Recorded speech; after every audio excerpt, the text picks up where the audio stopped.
Start. મારું નામ છે દિનેશભાઈ નાથાભાઈ બેચરા, ગામ ડુંગરી, તાલુકો વંથલી, જિલ્લો જુનાગઢ. અત્યારે હાલની અંદર ગોપાલ ગૌસેવા ટ્રસ્ટની અંદર પ્રમુખ સ્થાને ટૂંકમાં 10 વર્ષથી હું છું. અને પહેલાં અમારી સ્થાપના 2005ની સાલની અંદર ગૌશાળાની થયેલી ત્યારે 25 થી 30 એમ કરતાં 50-55 ગાયો ટૂંકમાં અવેલેબલ હતી. ત્યારે અમારા ટૂંકમાં ગામની અંદરથી કીર્તન મંડળ છે, ધૂન મંડળ છે, પછી ત્યાંથી હાલતા મનોરથ છે અને ગામની અંદર દાનભેટ એ બાબતથી ગૌશાળા અમારી હકાવતા અને ભાઈ નિભાવ કરતા ગાયોનો. પણ અત્યારે હાલની અંદર ધીમે ધીમે કરતાં ગૌશાળા ડેવલપ કરેલ છે. અત્યારે કોઈ પણ જાતની દાનભેટ કે કોઈ પણ જાતનું અંદર નહીં.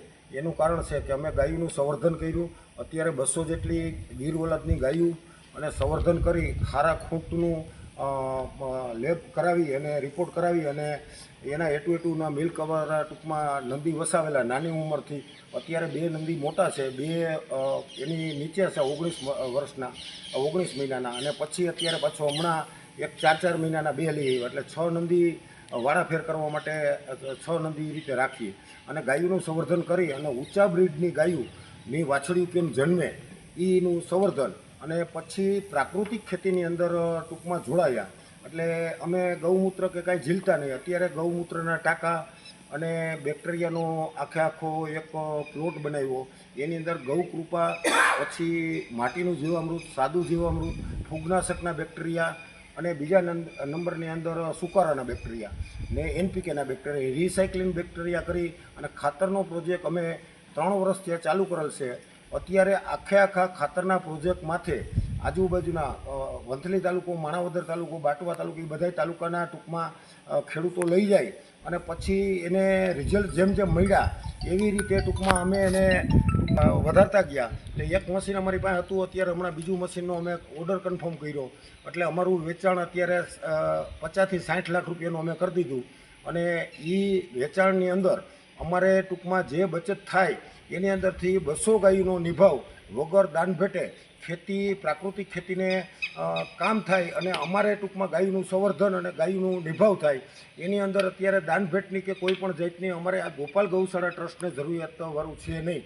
અને બીજા નંબરની અંદર અમારે અત્યારે ખોળતીથી કોઈને પુણ્ય, કોઈના દાદા ઓફ થઈ ગયા કે દાદી ઓફ થઈ ગયા, એની પુણ્યતિથિ હોય તો એ નિમિત્તે ટૂંકમાં 1200 રૂપિયા એક વર્ષના અંતરે, માનો કે 14 હોય તો અમારી કમિટી તરફથી 13ને દિવસે એ લોકોને ફોન કરે કે ભાઈ કાલે તમારા દાદાની તિથિ છે 14ની, અને 14ની તિથિ છે એટલે એની ખોડની ગુણી નખાઈ જાય. પછી 1800 ખોડની ગુણીના હોય કે 2000 રૂપિયા હોય, બાકીના ટ્રસ્ટ ભોગવે. એવી રીતે ખોડ તિથિ દર પૂનમના ગામની બૈરા આવી અને 60 કિલો ઘઉંનું ભેડકું, એક તેલનો ડબ્બો અને એક ગોળનો ડબ્બો, એ લાડવા બનાવીને દર પૂનમના લાડવા નાખે. એના દાતા અમારી પાસે છે દર મહિનાના 12 મહિનાના કારતકથી આસુ મહિના સુધીના દાતા છે 7 12 હતા ને 8400 રૂપિયાના લાડુ બને.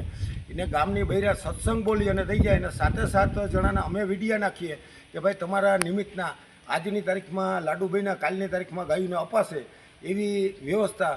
અને કોઈ પણ છોકરાની જન્મ તારીખ હોય તો એ જન્મ તારીખની એક વખત 1200 રૂપિયાની પહોંચ ફેરવ્યા પછી 15 તારીખ, 8મા મહિનાની 15 તારીખ હોય એટલે 8મા મહિનાની 14 તારીખે અમારી કમિટી તરફથી એ લોકોને અમે કહી કે ભાઈ કાલ તમારા છોકરાની જન્મદિવસ છે, એના માવતરને યાદ ના હોય તો અમે એની જન્મ તારીખ એના છોકરાની યાદ કરાવી. એ આવતા 1200 રૂપિયાની પહોંચ ફળવે. એટલે એના નિમિત્તની 200 ગાયોને મોઢે એનું દાનભેટ જાય.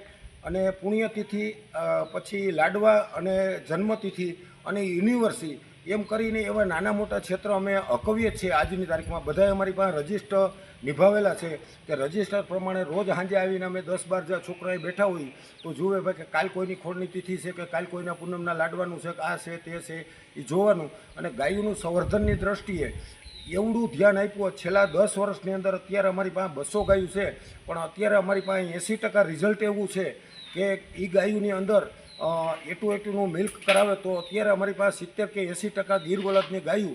અને અત્યારે અમારી વાછડી પડે તો 25,000 રૂપિયાની વાછડી પડે. ગામની જે ગાયો આવે છે એ અમારા નંદીથી બ્રીડ થાય.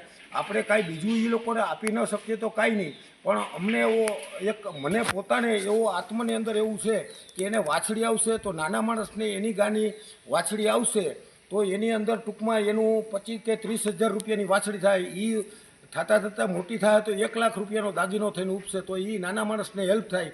બીજા નંબરની અંદર કે ગામની અંદર આપણો એક સ્વભાવ એવો છે કે ગામની અંદર ગાયું રાખી શકે કે ન રાખી શકે, પણ ગાયું